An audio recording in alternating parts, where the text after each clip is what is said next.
So let's actually shift and take a look at the paper itself. And again, I am not versed in being able to read these sorts of things, but we're going to just stumble through the abstract and see what we can get out of it here.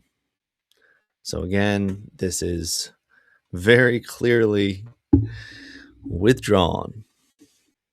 Importantly, amino acid, residues in all the 4 inserts have identity or similarity to those in the HIV-1 GP120 or HIV-1 GAG. Interestingly, despite the inserts being discontinuous on the primary amino acid sequence, 3D modeling of the 2019 nCoV suggests that they converge to constitute the receptor binding site. The finding of 4 unique inserts in the 2019 nCoV, all of which have identity similarity to amino acid residues in key structural proteins of HIV-1, is unlikely to be fortuitous in nature.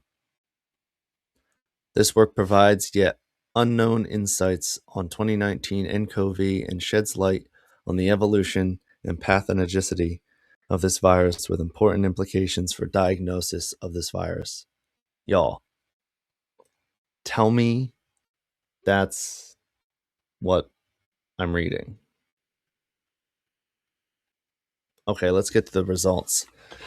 Uncanny similarity of novel inserts in the 2019 nCoV spike protein to HIV-1, GP120, and GAG. Our phylogenetic tree of full-length coronaviruses suggests that 2019 nCoV is closely related to SARS-CoV. In addition, other recent studies have linked the 2019 nCoV to SARS-CoV. We therefore compared the spike glycoprotein sequences of the 2019 nCoV to that of SARS-CoV. On careful examination of the sequence alignment, we found that the 2019 nCoV spike glycoprotein contains 4 insertions. To further investigate if these insertions are present in any other coronavirus, we performed a multiple sequence alignment of the spike glycoprotein amino acid sequences of all available coronaviruses. This includes one sequence of 2019 nCoV. We found that these 4 insertions, inserts 1, 2, 3, and 4, are unique to 2019 nCoV and are not present in other coronaviruses analyzed. Okay, so they didn't find these inserts in any other coronaviruses that they tested. And it looks like N was 55, so my guess is that they tested 55 other coronaviruses. Let's see, we then analyzed all available full-length sequences. Interestingly, all the 4 insertions were absolutely 100% conserved in all the available 2019 nCoV sequences analyzed. 100%.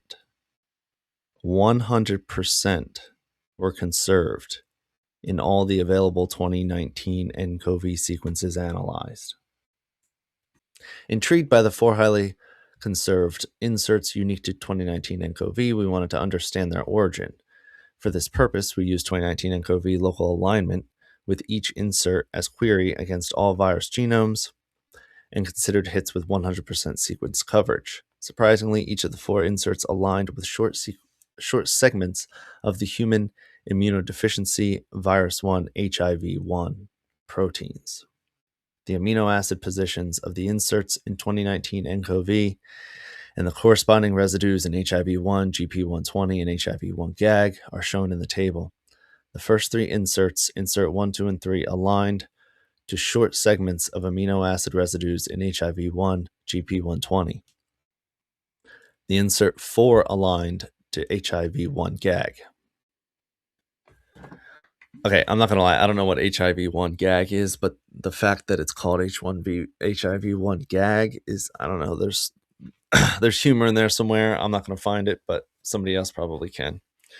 So although the 4 inserts represent discontinuous short stretches of amino acids in spike glycoprotein of 2019 nCoV, the fact that all 3 of them share amino acid identity or similarity with HIV-1 suggests that this is not a random, fortuitous finding. In other words, one may sporadically expect a fortuitous match for a stretch of 6 to 12 contiguous amino acid residues in an unrelated protein. However, it is unlikely that all four inserts in the 2019 nCoV spike glycoprotein fortuitously match with two key structural proteins of an unrelated virus, HIV-1.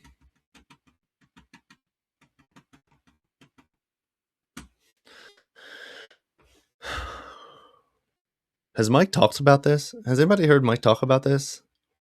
I'm I would be I would be shocked if he hadn't read this paper. That said, I don't I don't remember this being mentioned, at least on stream. Now, of course, you know, you can't catch it all, but still, this to me. I especially after we just did our House of Numbers watch. We just did our House of Numbers watch, right? We just went over this.